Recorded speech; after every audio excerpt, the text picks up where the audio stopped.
স্তন্যপায়ী প্রাণীদের মধ্যে পোষা প্রাণী হিসেবে বিড়ালের কদর সবচেয়ে বেশি। শান্তশিষ্ট এই প্রাণীটির প্রতি মানুষের মমত্ববোধ যুগ যুগ ধরেই অব্যাহত।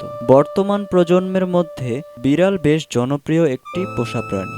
নারায়ণগঞ্জ জেলার সিদ্ধিরগঞ্জ আবাসিক এলাকায় এমনই একটি ঘটনা ঘটেছে। এক প্রেমিক তার প্রেমিকাকে তাদের ভালোবাসার স্মৃতি হিসেবে একটি বিড়াল উপহার দেন, কিন্তু হঠাৎ সেই বিড়ালের মৃত্যু তরুণীকে গভীর শোকে আক্রান্ত করেছে। সে আহার নিদ্রা সবকিছু বন্ধ করে দিয়েছে এবং বর্তমানে হাসপাতালে চিকিৎসাধীন রয়েছেন। এই ঘটনা থেকে আবারও প্রমাণিত হয়েছে মানুষের মমত্ববোধ কেবল মানুষের প্রতি নয়, পোষা প্রাণী এবং অন্যান্য প্রাণী জগতের প্রতি আমাদের আবেগের শক্তি কতটা প্রবল।